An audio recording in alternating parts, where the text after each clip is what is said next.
Olá, tudo bem? Uma semana abençoada, rumo às eleições municipais, que sejam boas, que sejam eleitos candidatos eficientes, eficazes, capazes. Ó Deus na nossa vida, né? A política no Brasil tá difícil, mas vamos sempre manter a esperança.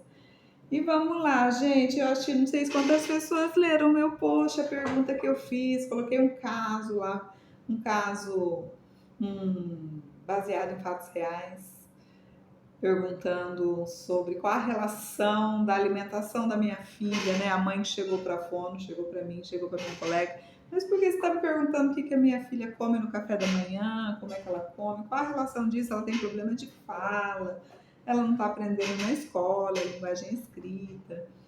Então, tem muita relação. Meu marido não gostou do post, disse que não deu para entender direito. Mas se você não entendeu, pelo menos a perguntinha ficou aí na sua cabeça, né? Para lançar a sementinha de perguntar qual é a relação, sem culpa, tá? Porque assim, não quero culpabilizar pai e mãe, não, e nem a criança, porque a gente vive aí descobrindo tantas coisas sobre o nosso modo de ser, de existir, que vem mudando, né? A gente muda 2 décadas, a gente descobre tantas coisas e o ser humano tem mudado tanto a sociedade, e disso vem aí todos meio perdidos na busca de um autoconhecimento, na busca do conhecimento da família, do cuidado com os filhos, do cuidado com si próprio. Então é muita coisa, gente.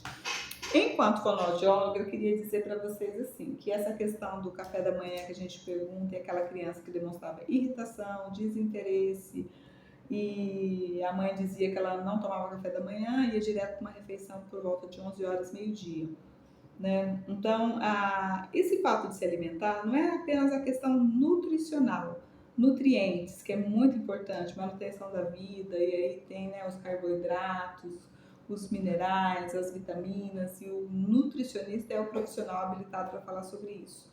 O pediatra é o médico que está com a gente ali com a criança, tratando de tudo, e temos o nutricionista, assim, especificamente para falar sobre isso, né, com a família. Mas há uma questão muito importante no desenvolvimento cognitivo, motor, de linguagem, de aprendizagem da criança, que está relacionado ao ato motor da mastigação, que não é apenas um ato motor, mas sensorial. Não apenas da mastigação, mas da sucção, do mastigar, do deglutir, do respirar, a coordenação entre essas funções. Então, quando eu pego um alimento na mão, né, eu peguei a água aqui, né, que é um líquido, né, a água não tem, ela é incolora, meu pai dizia, a melhor bebida do mundo. Mas essa aguinha aqui, olha, quando eu lembro dela, eu tô com sede, olha, é muito bom beber água. É muito bom, ela desperta em mim lembranças sensoriais. Quando eu pego, eu já sei que tá geladinha. Meu cérebro já acorda, já dá aquele prazer de beber água. Já vem aquela sensação gostosa, a postura do corpo, a hora que eu degluto, a laringe sobe. Então é a mesma coisa a criança, quando ela acorda, ela tem o contato com o alimento, sabe? Ela vê a cor do alimento, o cheiro do alimento, a temperatura na boca, a textura.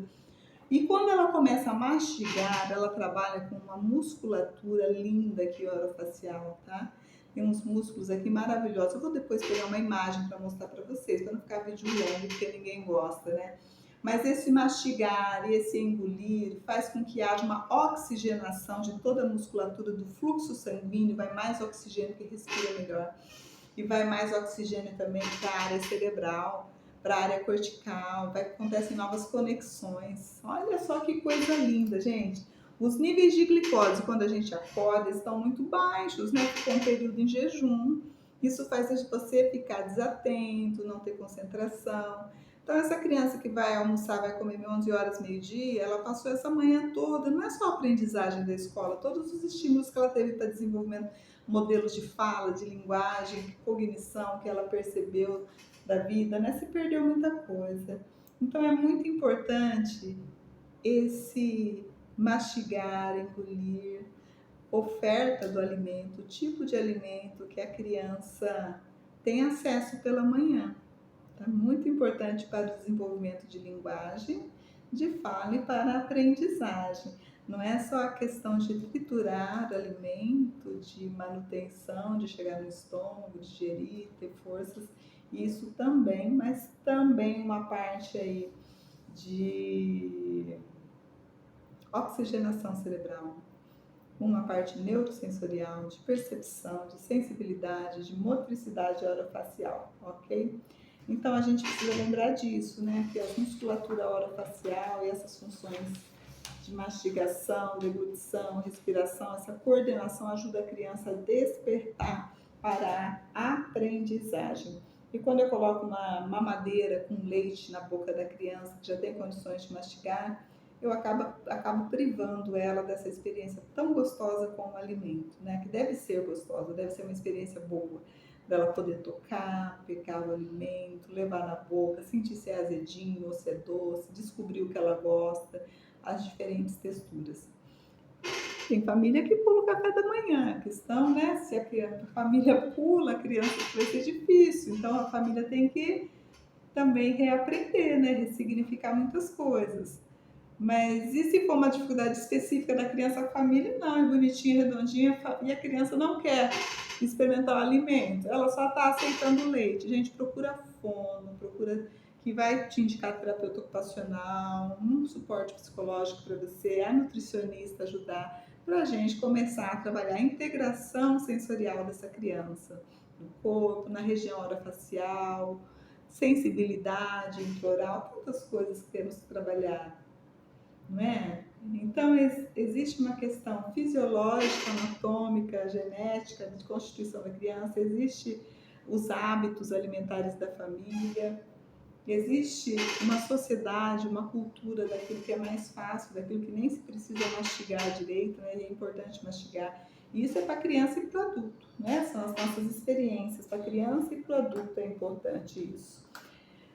Essa abertura de mandíbula, né, que a gente tem quando mastiga, a lateralização de língua, mastigar uma maçã, né? Esses dias na terapia a criança chegou e eu tinha uma maçã que não era para ser usada na terapia, mas eu percebi isso nela.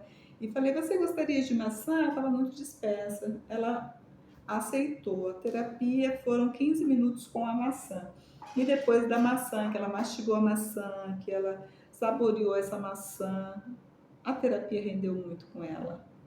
A criança se interessou, a criança falou, a criança se comunicou. E a mãe ficou surpresa, porque a mamãe começou há pouco tempo, ela ainda não tinha assim. A gente orienta, fala, né? Eu também sou mãe, assim, às vezes o profissional fala, mas a gente não tem um insight de eu vou pôr em prática. Eu dei uma mamadeira para ele, ele falou que não tinha comido nada, né? A mamadeira ele não tinha nem registrado como alimento. Então, essa questão de mamadeira para uma criança de 4, 5 anos de idade, procura um profissional para te ajudar a repensar isso, por que está com essa necessidade, o que está acontecendo. E se é, vamos dizer, uma seletividade alimentar. É uma seletividade por que causa, né? O que a gente precisa trabalhar com a criança e com a família. Então, levar no profissional. O fonoaudiólogo trabalha com isso também, tem muita relação. Fora os outros, né? Antes de procurar um diagnóstico, se a criança tem dislexia, desortografia, ou se é questão de matemática, vamos antes olhar para a parte fisiológica da criança e dos comportamentos e hábitos familiares e dela, dessa pessoinha linda que chega para a gente cuidar, que é cada criança na sua singularidade. E tem chegado os adultos também, porque os adultos de hoje são as crianças que ontem foram negligenciadas, não por culpa de ninguém, mas porque ninguém tinha noção de que era preciso trabalhar essas questões com aquela criança, né? E hoje o adulto, graças a Deus, tem procurado o fonoaudiólogo, porque dá para voltar, dá para pegar ali o que ficou para trás, pouco trabalhado, vai ser diferente, mas a gente consegue trabalhar musculatura, conexões cerebrais, significados novos para funções que você executa desde o seu nascimento. Beijo da fono Leiliana.